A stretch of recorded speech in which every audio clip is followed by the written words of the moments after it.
أعوذ بالله من الشيطان الرجيم. بسم الله الرحمن الرحيم. ألف لام ميم. ذلك الكتاب لا ريب فيه هدى للمتقين الذين يؤمنون بالغيب ويقيمون الصلاة ومما رزقناهم ينفقون والذين يؤمنون بما أنزل إليك وما أنزل من قبلك وبالآخرة هم يوقنون أولئك على هدى من ربهم وأولئك هم المفلحون. إن الذين كفروا سواء عليهم أأنذرتهم أم لم تنذرهم لا يؤمنون. ختم الله على قلوبهم وعلى سمعهم وعلى أبصارهم غشاوة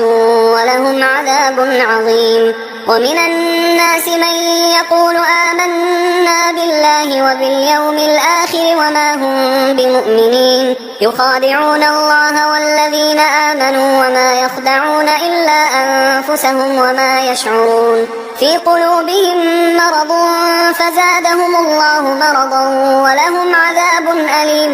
بما كانوا يكذبون. وإذا قيل لهم لا تفسدوا في الأرض قالوا إنما نحن مصلحون ألا إنهم هم المفسدون ولكن لا يشعرون. وإذا قيل لهم آمنوا كما آمن الناس قالوا أنؤمن كما آمن السفهاء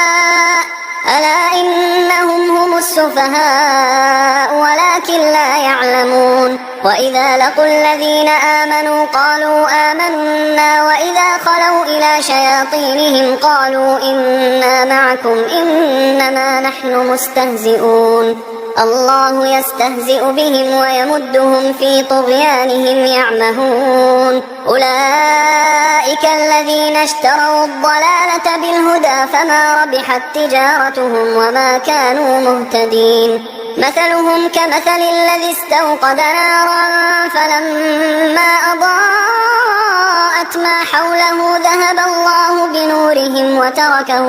وتركهم في ظلمات لا يبصرون. صم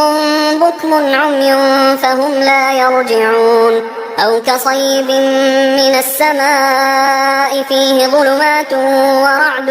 وبرق يجعلون أصابعهم في آذانهم من الصواعق حذر الموت والله محيط بالكافرين. يكاد البرق يخطف أبصارهم كلما أضاء لهم مشوا فيه وإذا أظلم عليهم قاموا ولو شاء الله لذهب بسمعهم وأبصارهم إن الله على كل شيء قدير. يا أيها الناس اعبدوا ربكم الذي خلقكم والذين من قبلكم لعلكم تتقون الذي جعل لكم الأرض فراشا والسماء بناء وأنزل من السماء ماء فأخرج به من الثمرات رزقا لكم فلا تجعلوا لله أندادا وأنتم تعلمون. وإن كنتم في ريب مما نزلنا على عبدنا فأتوا بسورة من مثله وادعوا شهداءكم من دون الله إن كنتم صادقين فإن لم تفعلوا ولن تفعلوا فاتقوا النار التي وقودها الناس والحجارة أعدت للكافرين. وبشر الذين آمنوا وعملوا الصالحات أن لهم جنات تجري من تحتها الأنهار كلما رزقوا منها من ثمرة رزقا قالوا هذا الذي رزقنا من قبل وأتوا به متشابها ولهم فيها أزواج مطهرة وهم فيها خالدون. إن الله لا يستحيي أن يضرب مثلا ما بعوضة فما فوقها فأما الذين آمنوا فيعلمون أنه أنه الحق من ربهم. وأما الذين كفروا فيقولون ماذا أراد الله بهذا مثلا يضل به كثيرا ويهدي به كثيرا وما يضل به إلا الفاسقين الذين ينقضون عهد الله من بعد ميثاقه ويقطعون ما أمر الله به أن يوصل ويفسدون في الأرض أولئك هم الخاسرون. كيف تكفرون بالله وكنتم أمواتا فأحياكم ثم يميتكم ثم يحييكم ثم إليه ترجعون. هو الذي خلق لكم ما في الأرض جميعا ثم استوى إلى السماء فسواهن 7 سماوات وهو بكل شيء عليم. وإذ قال ربك للملائكة إني جاعل في الأرض خليفة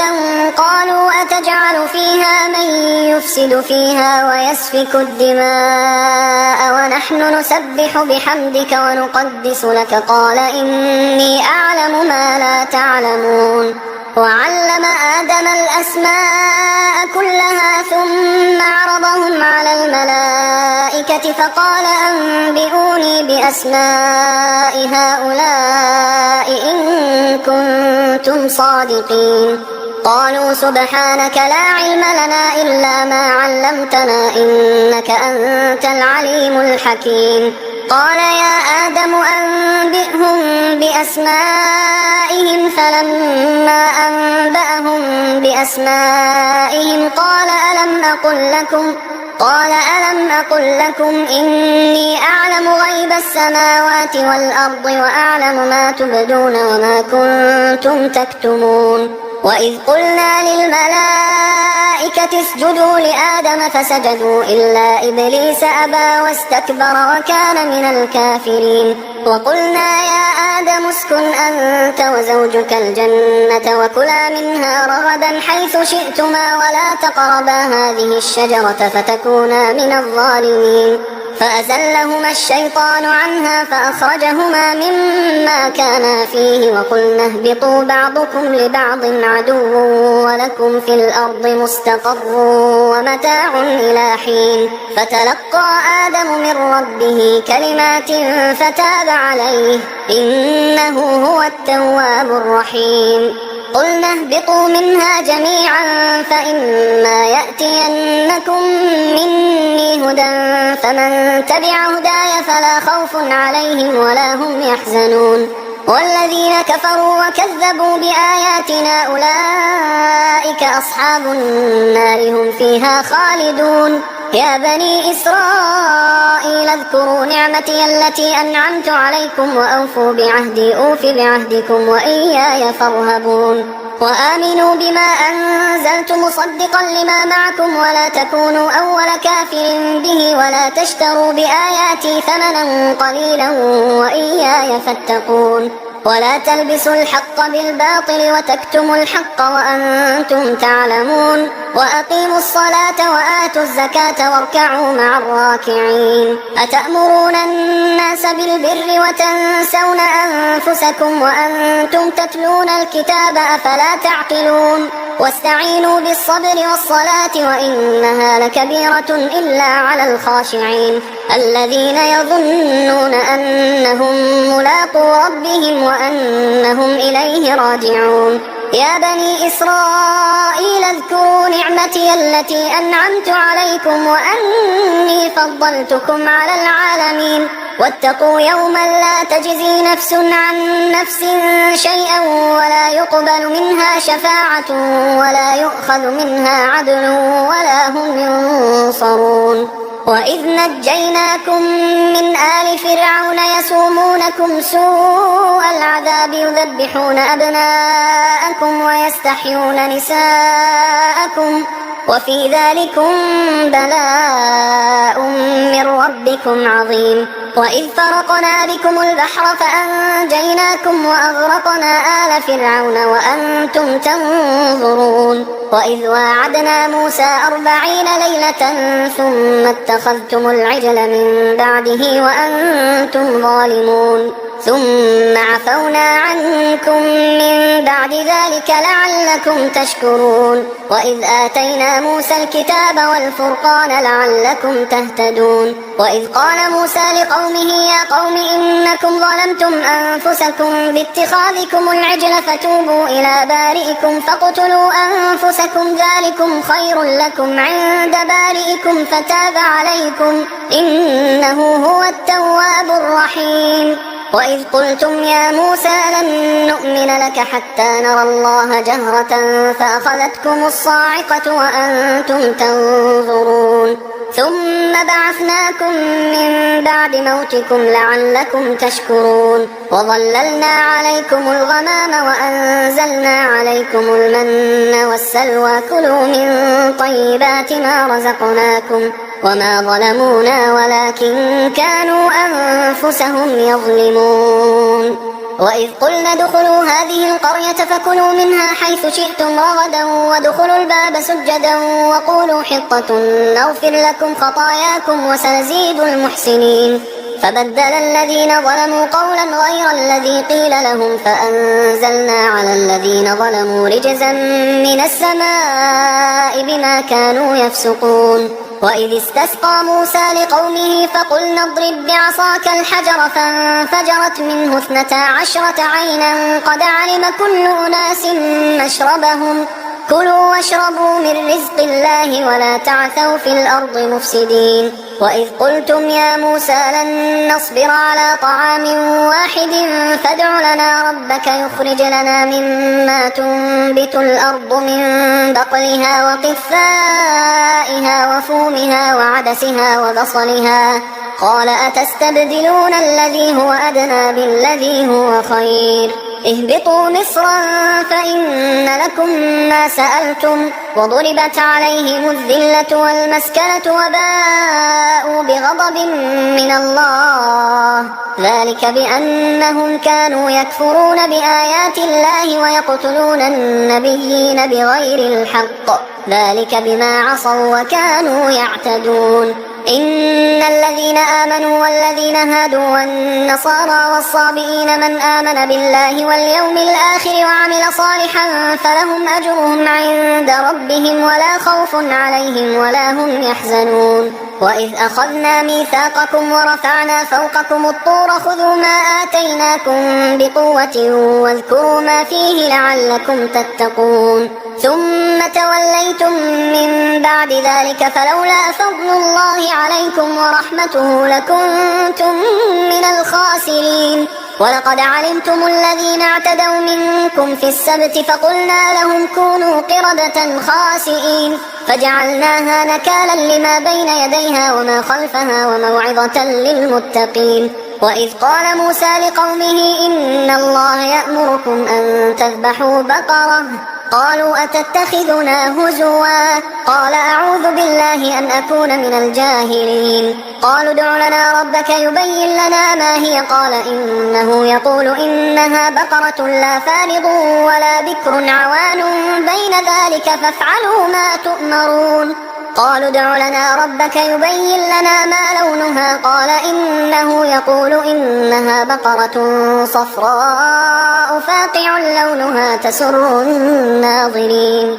قالوا ادع لنا ربك يبين لنا ما هي إن البقرة شابه علينا وإنا إن شاء الله لمهتدون قال إنه يقول إنها بقرة لا ذلول تثير الأرض ولا تسقي الحرث مسلمة لا شية فيها قالوا الآن جئت بالحق فذبحوها وما كادوا يفعلون وإذ قتلتم نفسا فادارأتم فيها والله مخرج ما كنتم تكتمون فقلنا اضربوه ببعضها كذلك يحيي الله الموتى ويريكم آياته لعلكم تعقلون ثم قست قلوبكم من بعد ذلك فهي كالحجارة أو أشد قسوة وإن من الحجارة لما يتفجر منه الأنهار وإن منها لما يشقق فيخرج منه الماء وإن منها لما يهبط من خشية الله وما الله بغافل بغافل عما تعملون أفتطمعون أن يؤمنوا لكم وقد كان فريق منهم يسمعون كلام الله ثم يحرفونه من بعد ما عقلوه وهم يعلمون وإذا لقوا الذين آمنوا قالوا آمنا وإذا خلا بعضهم إلى بعض قالوا أتحدثونهم بما فتح الله عليكم ليحاجوكم به عند ربكم أفلا تعقلون أولا يعلمون أن الله يعلم ما يسرون وما يعلنون ومنهم أميون لا يعلمون الكتاب إلا أماني وإنهم إلا يظنون فويل للذين يكتبون الكتاب بأيديهم ثم يقولون هذا من عند الله ليشتروا به ثمنا قليلا فويل لهم مما كتبت أيديهم وويل لهم مما يكسبون وقالوا لن تمسنا النار إلا أياما معدودة قل أتخذتم عند الله عهدا فلن يخلف الله عهده أم تقولون على الله ما لا تعلمون بلى من كسب سيئة وأحاطت به خطيئته فأولئك أصحاب النار هم فيها خالدون والذين آمنوا وعملوا الصالحات أولئك أصحاب الجنة هم فيها خالدون وإذ أخذنا ميثاق بني إسرائيل لا تعبدون إلا الله وبالوالدين إحسانا وذي القربى واليتامى والمساكين وقولوا للناس حسنا وأقيموا الصلاة وآتوا الزكاة ثم توليتم إلا قليلا منكم وأنتم معرضون وإذ أخذنا ميثاقكم لا تسفكون دماءكم ولا تخرجون أنفسكم من دياركم ثم أقررتم وأنتم تشهدون ثم أنتم هؤلاء تقتلون أنفسكم وتخرجون فريقا منكم من ديارهم تظاهرون عليهم بالإثم والعدوان وإن يأتوكم أسارى تفادوهم وهو محرم عليكم إخراجهم أفتؤمنون ببعض الكتاب وتكفرون ببعض فما جزاء من يفعل ذلك منكم إلا خزي في الحياة الدنيا ويوم القيامة يردون إلى أشد العذاب وما الله بغافل عما تعملون أولئك الذين اشتروا الحياة الدنيا بالآخرة فلا يخفف عنهم العذاب ولا هم ينصرون ولقد آتينا موسى الكتاب وقفينا من بعده بالرسل وآتينا عيسى ابن مريم البينات وأيدناه بروح القدس أفكلما جاءكم رسول بما لا تهوى أنفسكم استكبرتم ففريقا كذبتم وفريقا تقتلون وقالوا قلوبنا غلف بل لعنهم الله بكفرهم فقليلا ما يؤمنون ولما جاءهم كتاب من عند الله مصدق لما معهم وكانوا من قبل يستفتحون على الذين كفروا فلما جاءهم ما عرفوا كفروا به فلعنة الله على الكافرين بئس ما اشتروا به أنفسهم أن يكفروا بما أنزل الله بغيا أن ينزل الله من فضله على من يشاء من عباده فباءوا بغضب على غضب وللكافرين عذاب مهين وإذا قيل لهم آمنوا بما أنزل الله قالوا نؤمن بما أنزل علينا ويكفرون بما وراءه وهو الحق مصدقا لما معهم قل فلم تقتلون أنبياء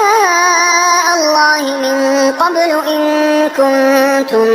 مؤمنين ولقد جاءكم موسى بالبينات ثم اتخذتم العجل من بعده وأنتم ظالمون وإذ أخذنا ميثاقكم ورفعنا فوقكم الطور خذوا ما آتيناكم بقوة واسمعوا قالوا سمعنا وعصينا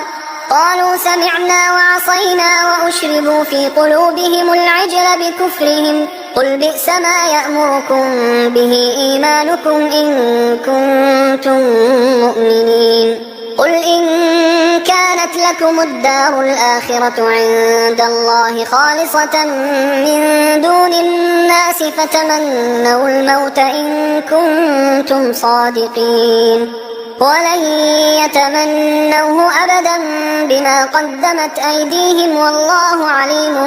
بالظالمين ولتجدنهم أحرص الناس على حياة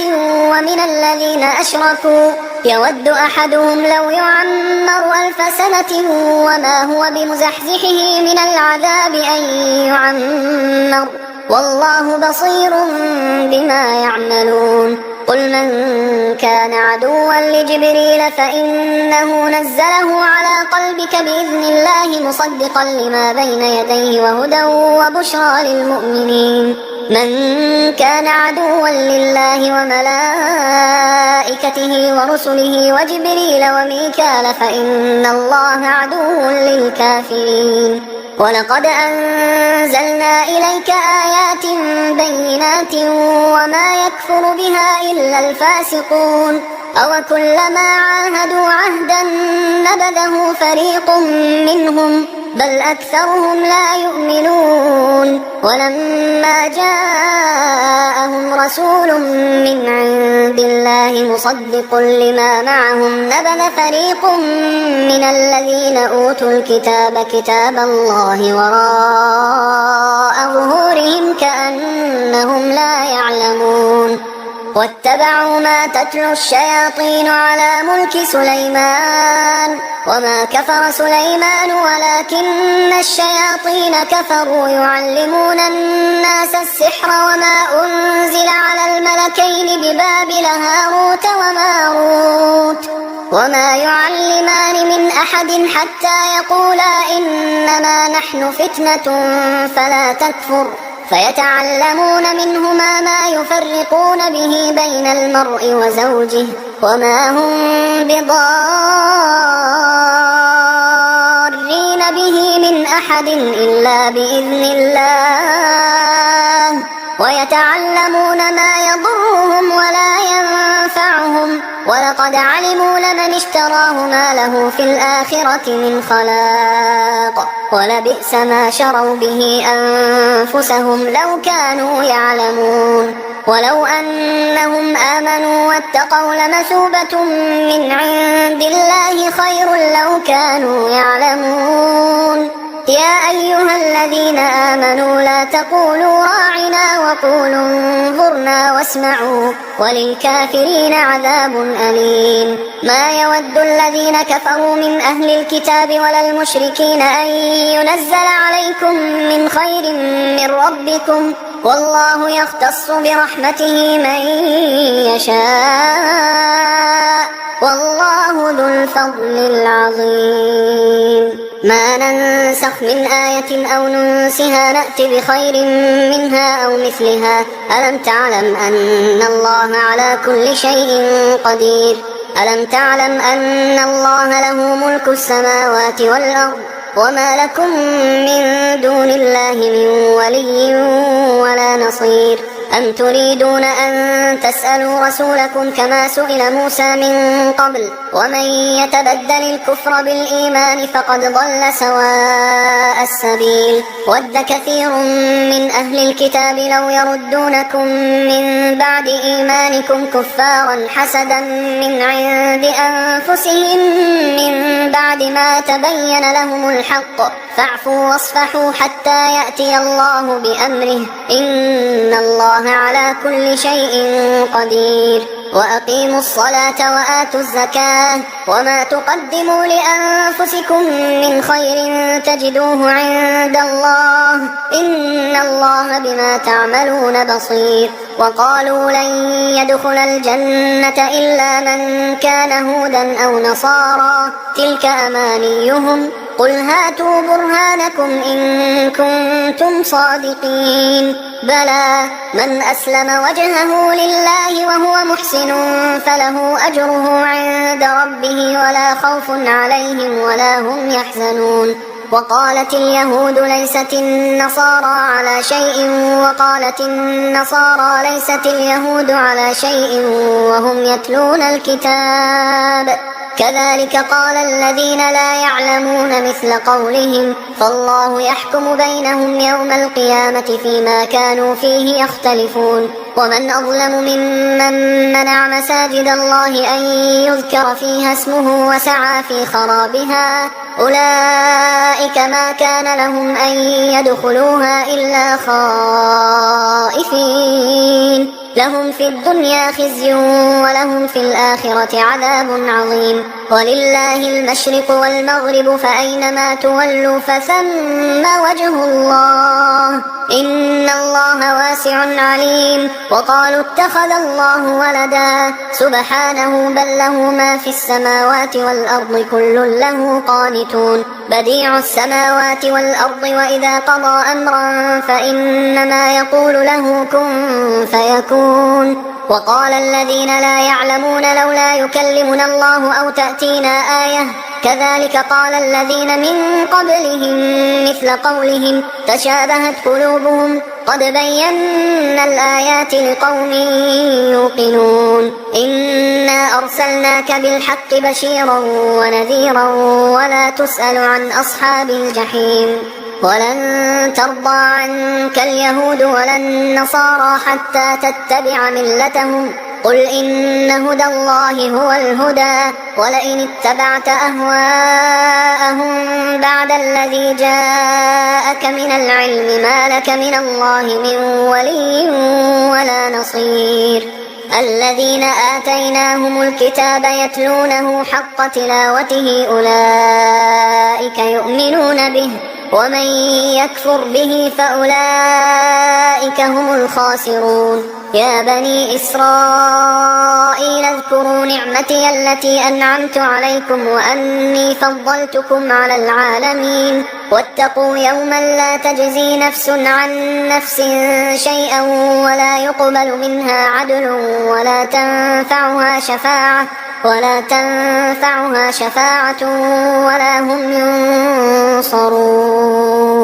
وإذ ابتلى إبراهيم ربه بكلمات فأتمهن قال إني جاعلك للناس إماما قال ومن ذريتي قال لا ينال عهد الظالمين وإذ جعلنا البيت مثابة للناس وأمنا واتخذوا من مقام إبراهيم مصلى وعهدنا إلى إبراهيم وإسماعيل أن طهرا بيتي للطائفين والعاكفين والركع السجود وإذ قال إبراهيم رب اجعل هذا بلدا آمنا وارزق أهله من الثمرات من آمن منهم بالله واليوم الآخر قال ومن كفر فأمتعه قليلا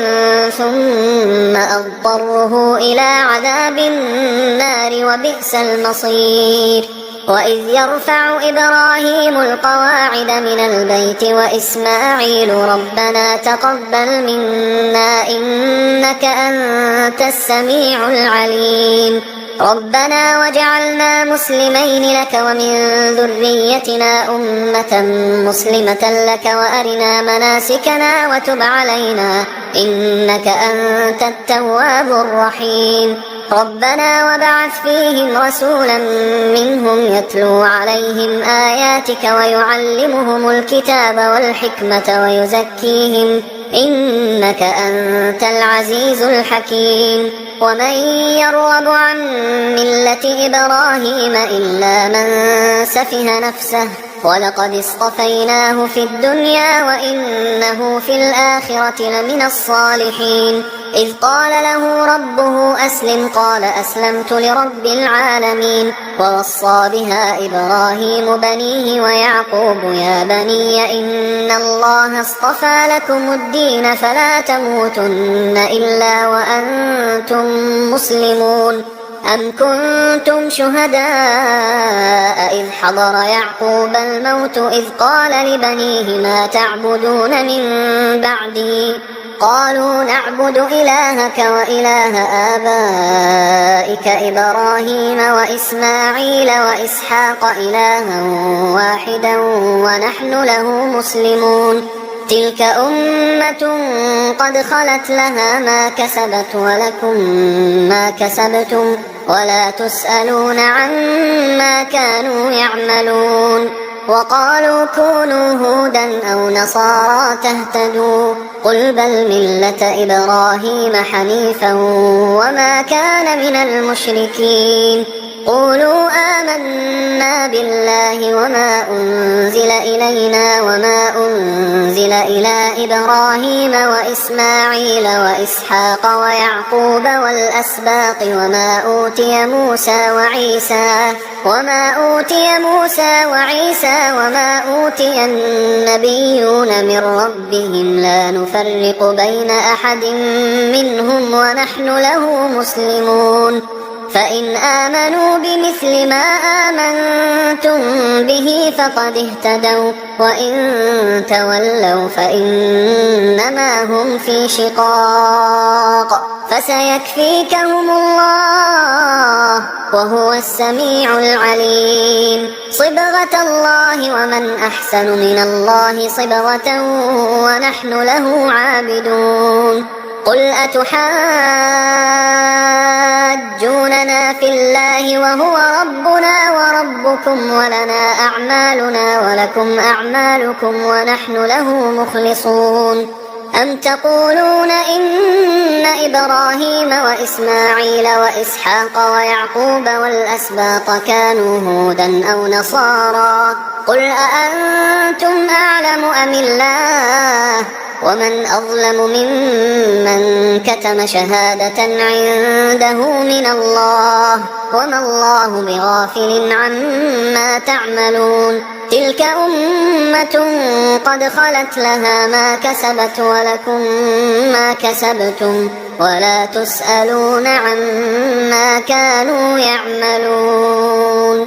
سيقول السفهاء من الناس ما ولاهم عن قبلتهم التي كانوا عليها قل لله المشرق والمغرب يهدي من يشاء إلى صراط مستقيم وكذلك جعلناكم أمة وسطا لتكونوا شهداء على الناس ويكون الرسول عليكم شهيدا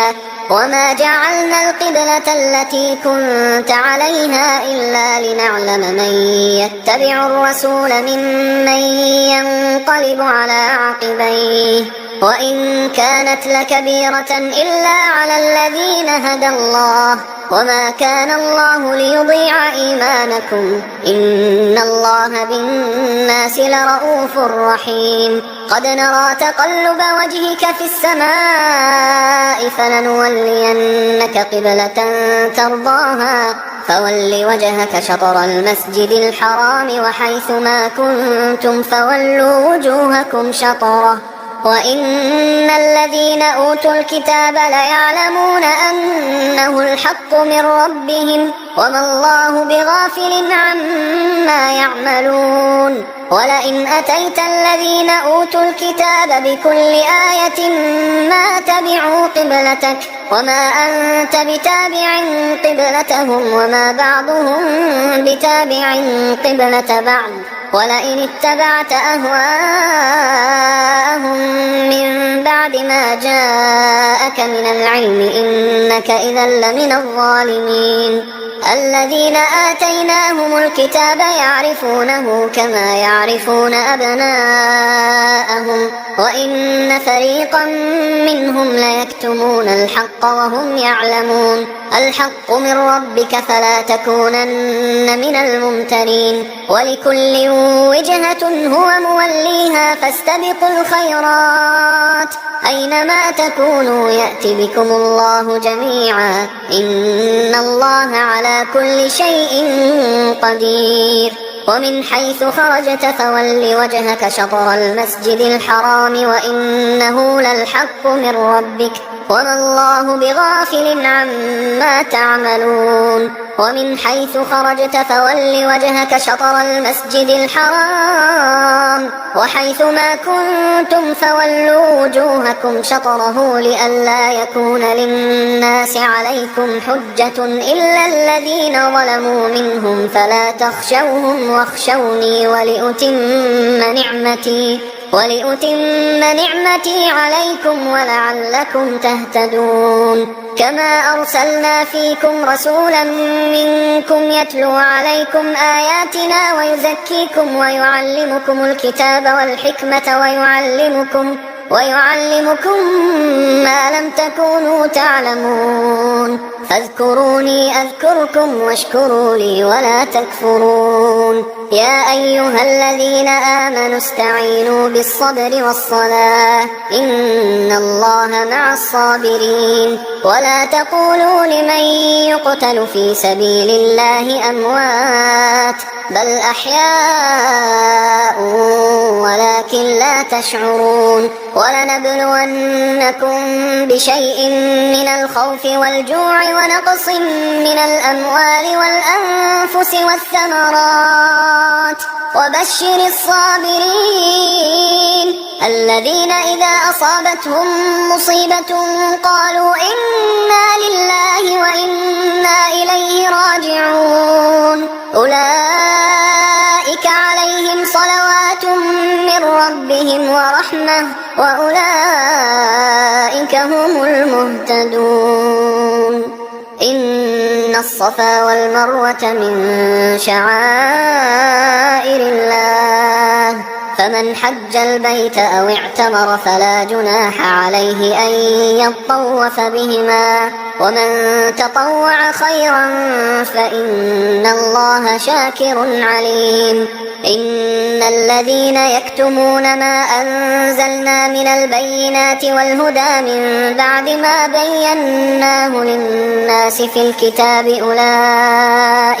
أولئك يلعنهم الله ويلعنهم اللاعنون إلا الذين تابوا وأصلحوا وبينوا فأولئك أتوب عليهم وأنا التواب الرحيم إن الذين كفروا وماتوا وهم كفار أولئك عليهم لعنة الله والملائكة والناس أجمعين خالدين فيها لا يخفف عنهم العذاب ولا هم ينظرون وإلهكم إله واحد لا إله إلا هو الرحمن الرحيم إن في خلق السماوات والأرض واختلاف الليل والنهار والفلك التي تجري في البحر بما ينفع الناس وما أنزل الله من السماء من ماء فأحيا به الأرض بعد موتها وبث فيها من كل دابة وتصريف الرياح والسحاب المسخر بين السماء والأرض لآيات لقوم يعقلون ومن الناس من يتخذ من دون الله أندادا يحبونهم كحب الله والذين آمنوا أشد حبا لله ولو يرى الذين ظلموا إذ يرون العذاب أن القوة لله جميعا وأن الله شديد العذاب إذ تبرأ الذين اتبعوا من الذين اتبعوا ورأوا العذاب وتقطعت بهم الأسباب وقال الذين اتبعوا لو أن لنا كرة فنتبرأ منهم كما تبرأوا منا كذلك يريهم الله أعمالهم حسرات عليهم وما هم بخارجين من النار يا أيها الناس كلوا مما في الأرض حلالا طيبا ولا تتبعوا خطوات الشيطان إنه لكم عدو مبين إنما يأمركم بالسوء والفحشاء وأن تقولوا على الله ما لا تعلمون وإذا قيل لهم اتبعوا ما أنزل الله قالوا بل نتبع ما ألفينا عليه آباءنا أولو كان آباؤهم لا يعقلون شيئا ولا يهتدون ومثل الذين كفروا كمثل الذي ينعق بما لا يسمع إلا دعاء ونداء صم بكم عمي فهم لا يعقلون يا أيها الذين آمنوا كلوا من طيبات ما رزقناكم واشكروا لله إن كنتم إياه تعبدون إنما حرم عليكم الميتة والدم ولحم الخنزير وما أهل به لغير الله فمن اضطر غير باغ ولا عاد فلا إثم عليه إن الله غفور رحيم إن الذين يكتمون ما أنزل الله من الكتاب ويشترون به ثمنا قليلا أولئك ما يأكلون في بطونهم إلا النار ولا يكلمهم الله يوم القيامة ولا يزكيهم ولهم عذاب أليم أولئك الذين اشتروا الضلالة بالهدى والعذاب بالمغفرة فما أصبرهم على النار ذلك بأن الله نزل الكتاب بالحق وإن الذين اختلفوا في الكتاب لفي شقاق بعيد ليس البر أن تولوا وجوهكم قبل المشرق والمغرب ولكن البر من آمن بالله واليوم الآخر والملائكة والكتاب والنبيين وآتى المال على حبه ذوي القربى واليتامى والمساكين وابن السبيل والسائلين وفي الرقاب وأقام الصلاة وآتى الزكاة والموفون بعهدهم إذا عاهدوا والصابرين في البأساء والضراء وحين البأس أولئك الذين صدقوا وأولئك هم المتقون يا أيها الذين آمنوا كتب عليكم القصاص في القتلى الحر بالحر والعبد بالعبد والأنثى بالأنثى فمن عفي له من أخيه شيء فاتباع بالمعروف وأداء إليه بإحسان ذلك تخفيف من ربكم ورحمة فمن اعتدى بعد ذلك فله عذاب أليم ولكم في القصاص حياة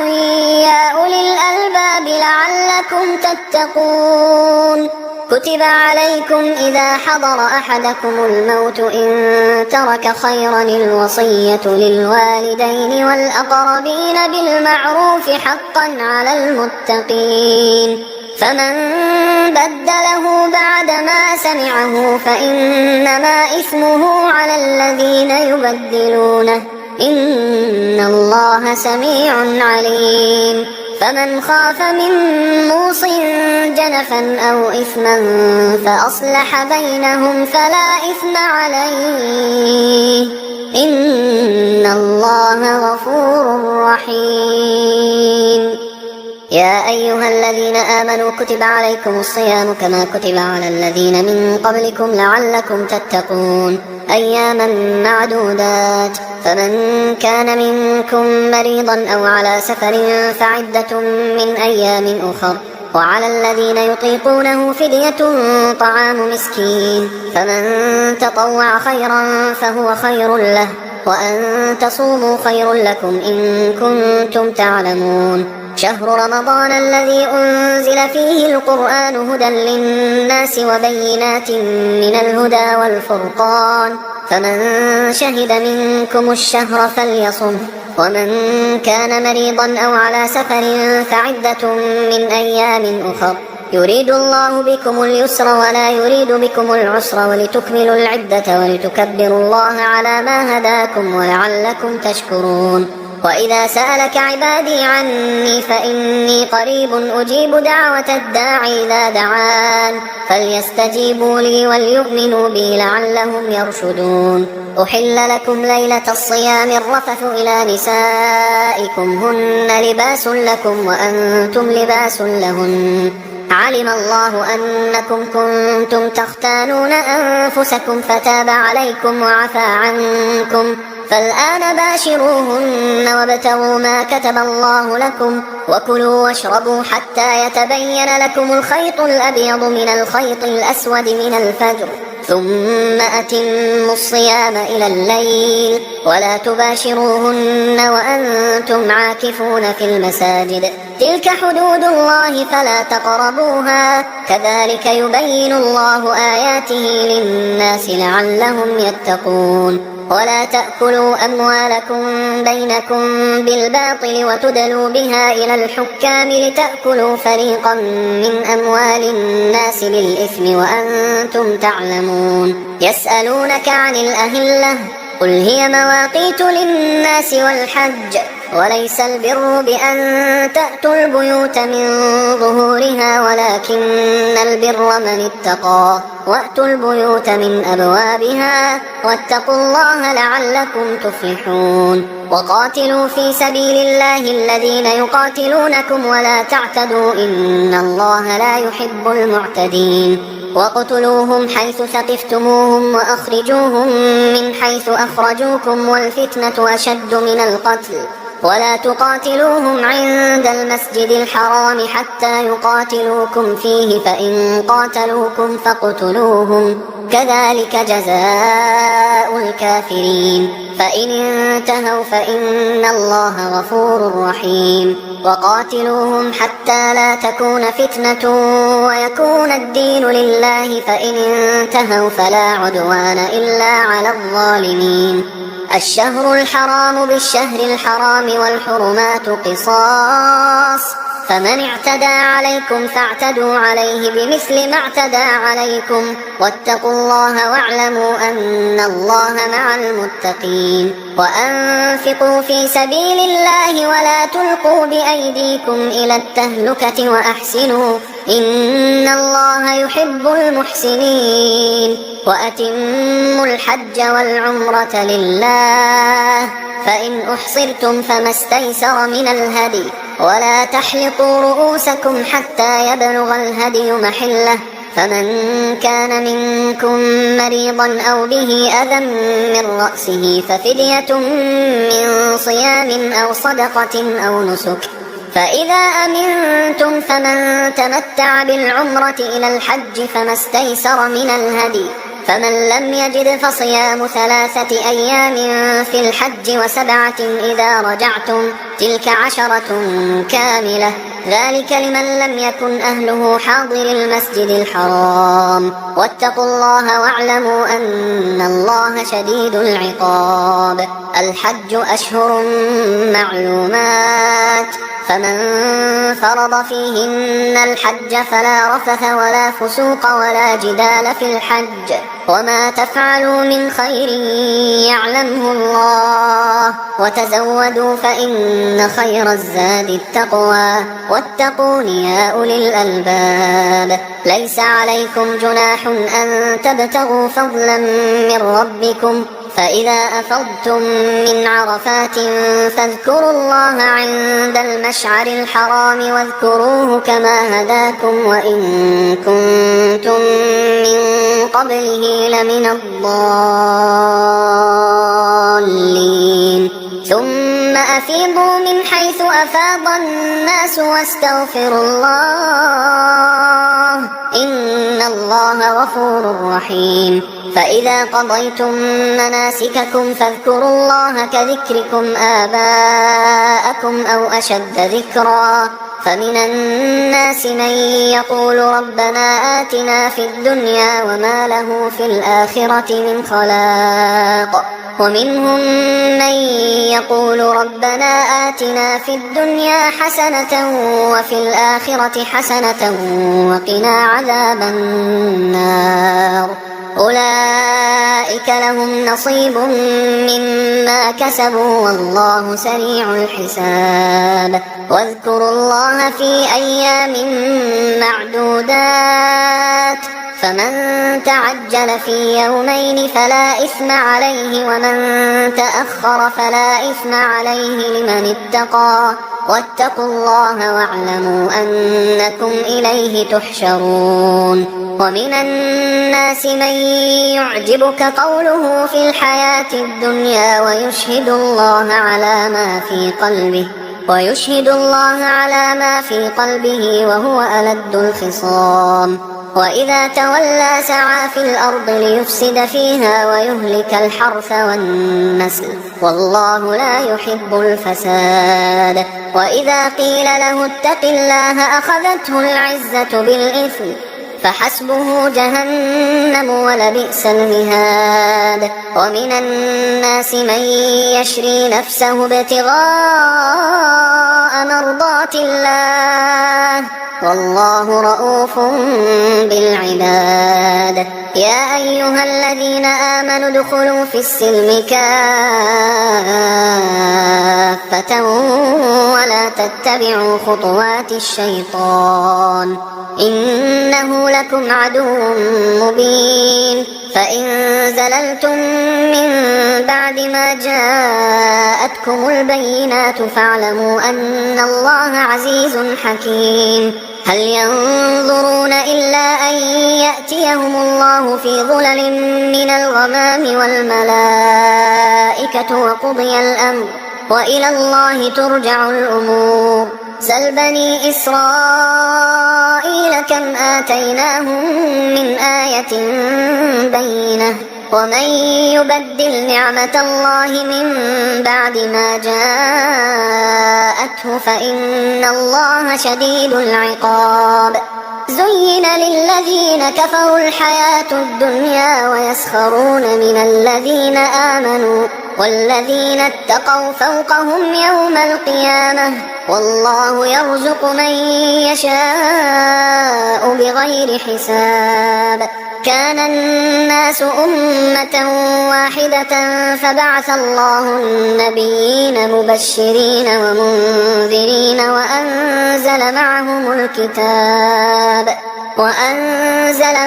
الكتاب بالحق ليحكم بين الناس فيما اختلفوا فيه وما اختلف فيه إلا الذين أوتوه من بعد ما جاءتهم البينات بغيا بينهم فهدى الله الذين آمنوا لما اختلفوا فيه من الحق بإذنه والله يهدي من يشاء إلى صراط مستقيم. أم حسبتم أن تدخلوا الجنة ولما يأتكم مثل الذين خلوا من قبلكم مستهم البأساء والضراء وزلزلوا حتى يقول الرسول والذين آمنوا معه متى نصر الله ألا إن نصر الله قريب. يسألونك ماذا ينفقون قل ما أنفقتم من خير فللوالدين والأقربين واليتامى والمساكين وابن السبيل وما تفعلوا من خير فإن الله به عليم كتب عليكم القتال وهو كره لكم وعسى أن تكرهوا شيئا وهو خير لكم وعسى أن تحبوا شيئا وهو شر لكم والله يعلم وأنتم لا تعلمون يسألونك عن الشهر الحرام قتال فيه قل قتال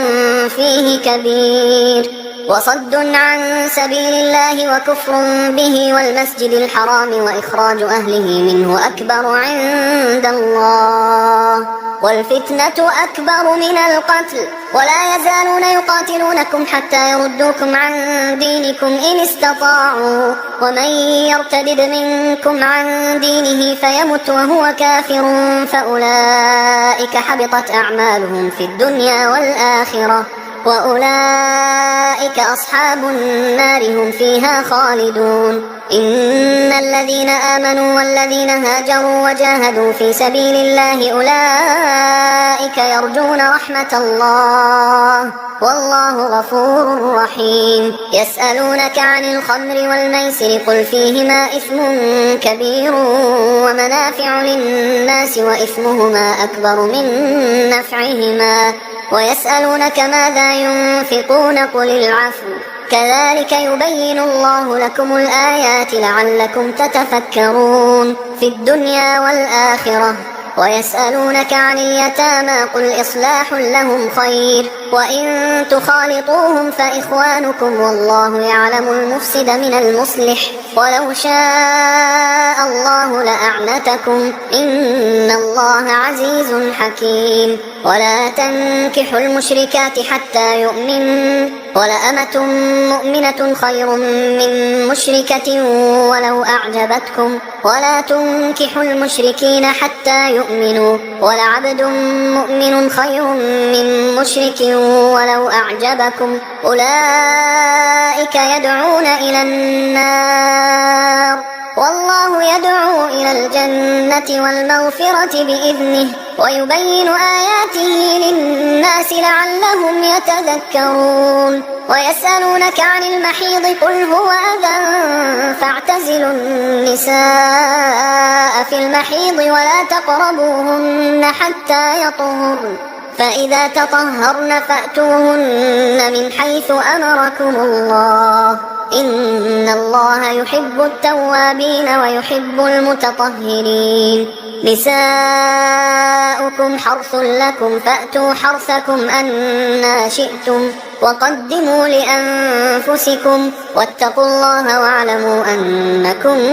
ملاقوه وبشر المؤمنين ولا تجعلوا الله عرضة لأيمانكم أن تبروا وتتقوا وتصلحوا بين الناس والله سميع عليم لا يؤاخذكم الله باللغو في أيمانكم ولكن يؤاخذكم بما كسبت قلوبكم والله غفور حليم للذين يؤلون من نسائهم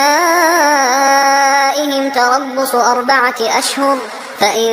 فاءوا فإن الله غفور رحيم وإن عزموا الطلاق فإن الله سميع عليم والمطلقات يتربصن بأنفسهن 3 قروء ولا يحل لهن أن يكتمن ما خلق الله في أرحامهن إن كن يؤمن بالله واليوم الآخر وبعولتهن أحق بردهن في ذلك إن أرادوا إصلاحا ولهن مثل الذي عليهن بالمعروف وللرجال عليهن درجة والله عزيز حكيم الطلاق 2 فإمساك بمعروف أو تسريح بإحسان ولا يحل لكم أن تأخذوا مما آتيتموهن شيئا إلا أن يخافا ألا يقيما حدود الله فإن خفتم ألا يقيما حدود الله فلا جناح عليهما فيما افتدت به تلك حدود الله فلا تعتدوها ومن يتعد حدود الله فأولئك هم الظالمون. فإن طلقها فلا تحل له من بعد حتى تنكح زوجا غيره، فإن طلقها فلا جناح عليهما أن يتراجعا إن ظنا أن يقيما حدود الله، وتلك حدود الله يبينها لقوم يعلمون. وإذا طلقتم النساء فبلغن أجلهن فأمسكوهن بمعروف أو سرحوهن بمعروف، ولا تمسكوهن ضرارا لتعتدوا، ومن يفعل ذلك فقد ظلم نفسه. ولا تتخذوا آيات الله هزوا، واذكروا نعمة الله عليكم وما أنزل عليكم من الكتاب والحكمة يعظكم به، واتقوا الله واعلموا أن الله بكل شيء عليم. وإذا طلقتم النساء فبلغن أجلهن فلا تعضلوهن أن ينكحن أزواجهن إذا تراضوا بينهم بالمعروف، ذلك يوعظ به من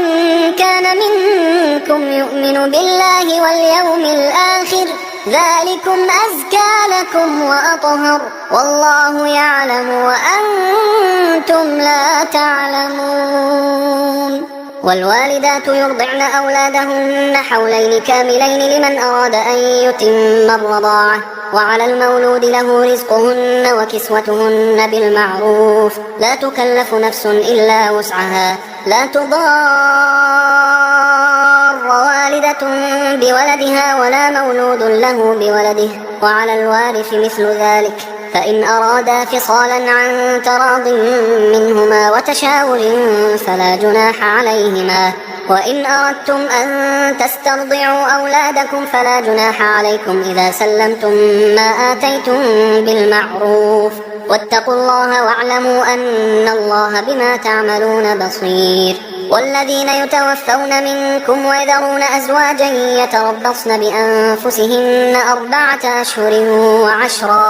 فإذا بلغن أجلهن فلا جناح عليكم فيما فعلن في أنفسهن بالمعروف، والله بما تعملون خبير. ولا جناح عليكم فيما عرضتم به من خطبة النساء أو أكننتم في أنفسكم، علم الله أنكم ستذكرونهن ولكن لا تواعدوهن سرا إلا أن تقولوا قولا معروفا، ولا تعزموا عقدة النكاح حتى يبلغ الكتاب أجله، واعلموا أن الله يعلم ما في أنفسكم فاحذروه، واعلموا أن الله غفور حليم. لا جناح عليكم إن طلقتم النساء ما لم تمسوهن أو تفرضوا لهن فريضة، ومتعوهن على الموسع قدره وعلى المقتر قدره متاعا بالمعروف حقا على المحسنين. وإن طلقتموهن من قبل أن تمسوهن وقد فرضتم لهن فريضة فنصف ما فرضتم إلا أن يعفون أو يعفو الذي بيده عقدة النكاح، وأن تعفوا أقرب للتقوى، ولا تنسوا الفضل بينكم، إن الله بما تعملون بصير. حافظوا على الصلوات والصلاة الوسطى وقوموا لله قانتين، فإن خفتم فرجالا أو ركبانا، فإذا أمنتم فاذكروا الله كما علمكم ما لم تكونوا تعلمون. والذين يتوفون منكم ويذرون أزواجا وصية لأزواجهم متاعا إلى الحول غير إخراج، فإن خرجن فلا جناح عليكم فيما فعلن في أنفسهن من معروف، والله عزيز حكيم. وللمطلقات متاع بالمعروف حقا على المتقين، كذلك يبين الله لكم آياته لعلكم تعقلون. ألم تر إلى الذين خرجوا من ديارهم وهم ألوف حذر الموت فقال لهم الله موتوا ثم أحياهم، إن الله لذو فضل على الناس ولكن أكثر الناس لا يشكرون. وقاتلوا في سبيل الله واعلموا أن الله سميع عليم. من ذا الذي يقرض الله قرضا حسنا فيضاعفه له أضعافا كثيرة والله يقبض ويبسط وإليه ترجعون. ألم تر إلى الملأ من بني إسرائيل من بعد موسى إذ قالوا لنبي له مبعث لنا ملكا نقاتل في سبيل الله قال هل عسيتم إن كتب عليكم القتال ألا تقاتلوا قالوا وما لنا ألا نقاتل في سبيل الله وقد أخرجنا من ديارنا وأبنائنا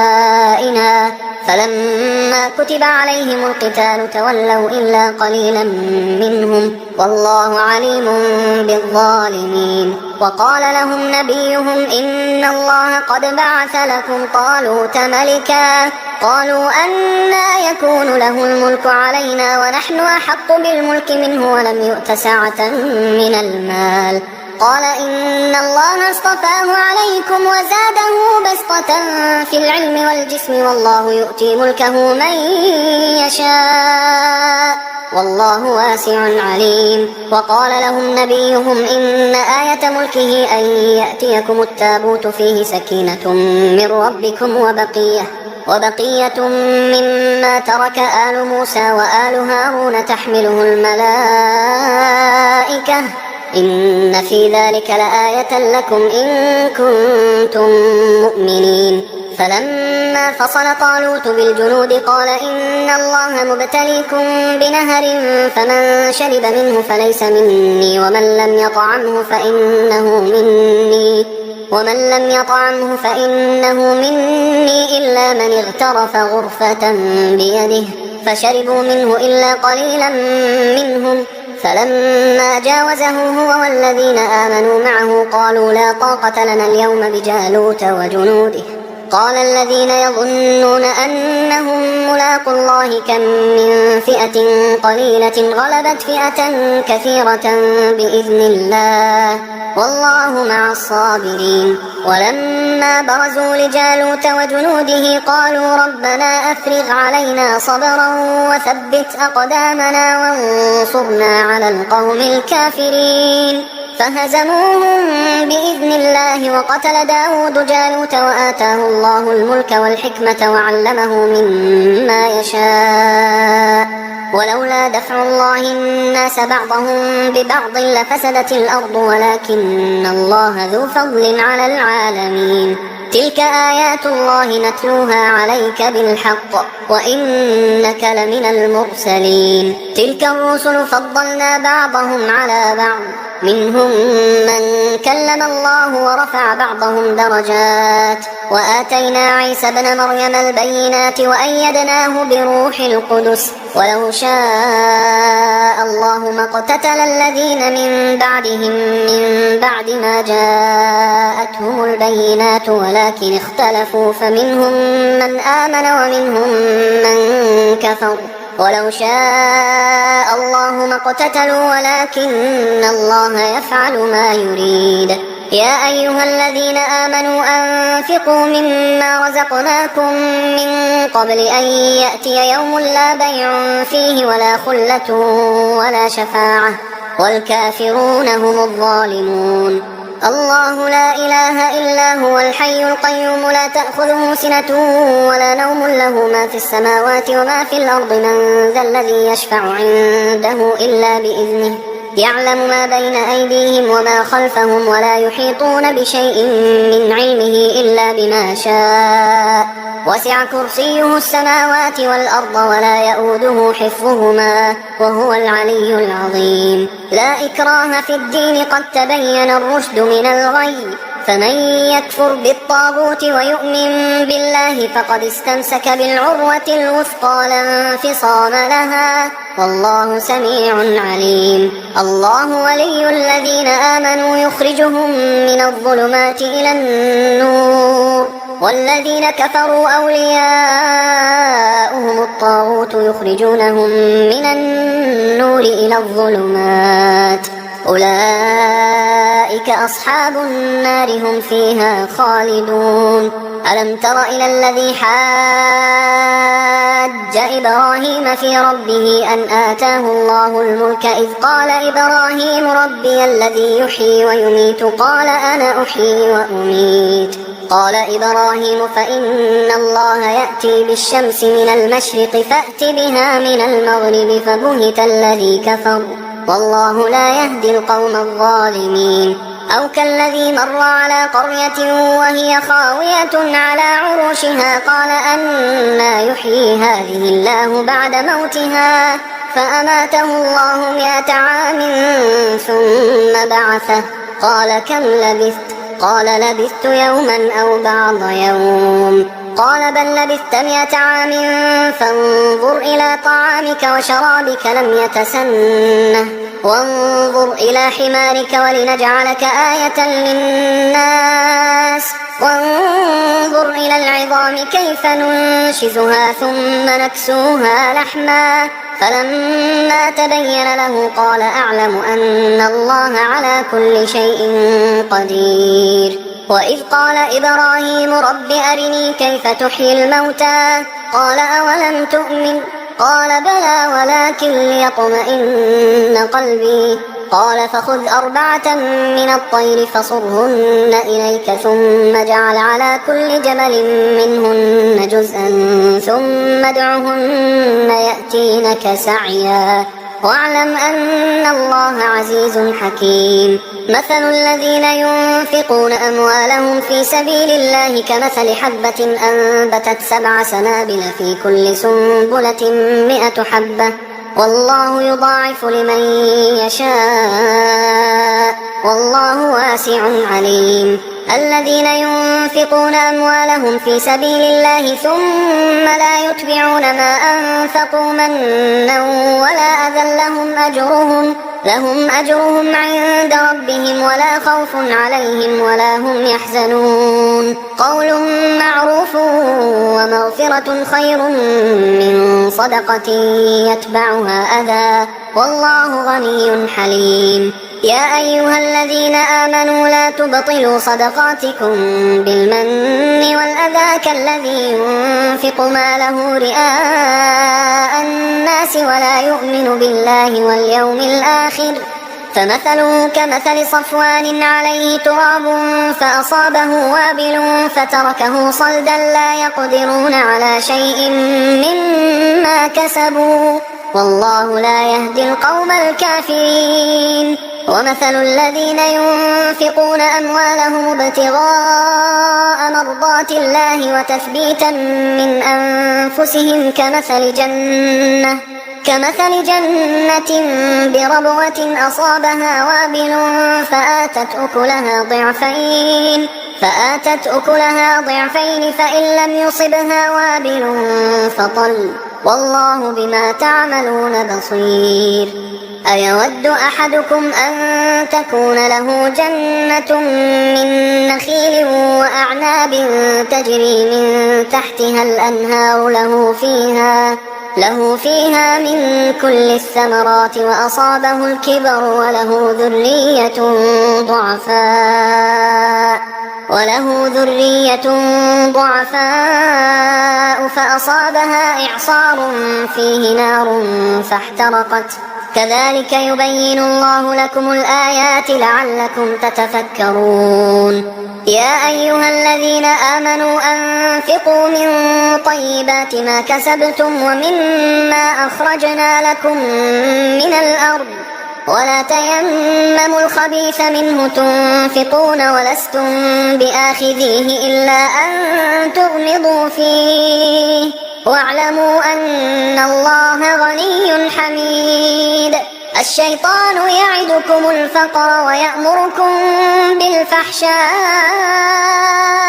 والله يعدكم مغفرة منه وفضلا والله واسع عليم. يؤتي الحكمة من يشاء ومن يؤت الحكمة فقد أوتي خيرا كثيرا وما يذكر إلا أولو الألباب. وما أنفقتم من نفقة أو نذرتم من نذر فإن الله يعلمه وما للظالمين من أنصار إن تبدوا الصدقات فنعما هي وإن تخفوها وتؤتوها الفقراء فهو خير لكم ويكفر عنكم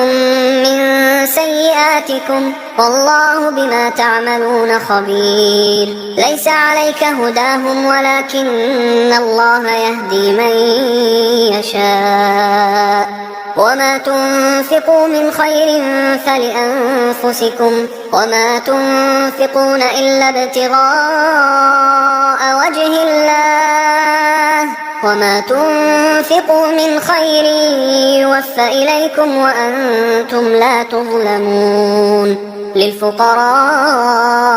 الذين أحصروا في سبيل الله لا يستطيعون ضربا في الأرض يحسبهم الجاهل أغنياء من التعفف تعرفهم بسيماهم لا يسألون الناس إلحافا وما تنفقوا من خير فإن الله به عليم الذين ينفقون أموالهم بالليل والنهار سرا وعلانية فلهم أجرهم عند ربهم ولا خوف عليهم ولا هم يحزنون الذين يأكلون الربا لا يقومون إلا كما يقوم الذي يتخبطه الشيطان من المس ذلك بأنهم قالوا إنما البيع مثل الربا وأحل الله البيع وحرم الربا فمن جاءه موعظة من ربه فانتهى فله ما سلف وأمره إلى الله ومن عاد فأولئك أصحاب النار هم فيها خالدون يمحق الله الربا ويربي الصدقات والله لا يحب كل كفار أثيم إن الذين آمنوا وعملوا الصالحات وأقاموا الصلاة وآتوا الزكاة لهم أجرهم عند ربهم ولا خوف عليهم ولا هم يحزنون يا أيها الذين آمنوا اتقوا الله وذروا ما بقي من الربا إن كنتم مؤمنين فإن لم تفعلوا فأذنوا بحرب من الله ورسوله وإن تبتم فلكم رؤوس أموالكم لا تظلمون ولا تظلمون وإن كان ذو عسرة فنظرة إلى ميسرة وأن تصدقوا خير لكم إن كنتم تعلمون واتقوا يوما ترجعون فيه إلى الله ثم توفى كل نفس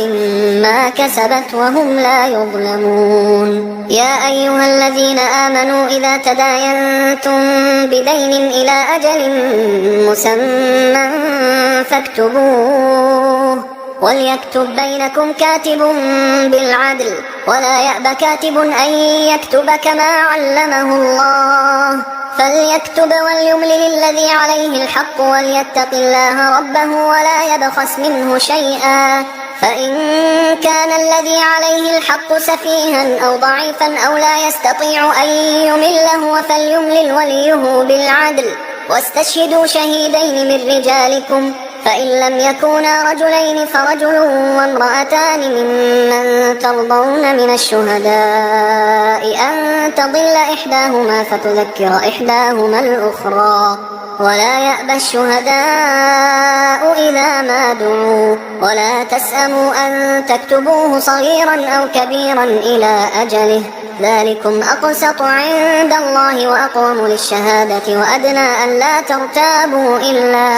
إلا أن تكون تجارة حاضرة تديرونها بينكم فليس عليكم جناح ألا تكتبوها وأشهدوا إذا تبايعتم ولا يضار بر كاتب ولا شهيد، وإن تفعلوا فإنه فسوق بكم، واتقوا الله ويعلمكم الله، والله بكل شيء عليم. وإن كنتم على سفر ولم تجدوا كاتبا فرهان مقبوضة، فإن أمن بعضكم بعضا فليؤدي الذي اؤتمن أمانته وليتق الله ربه ولا تكتموا الشهادة، ومن يكتمها فإنه آثم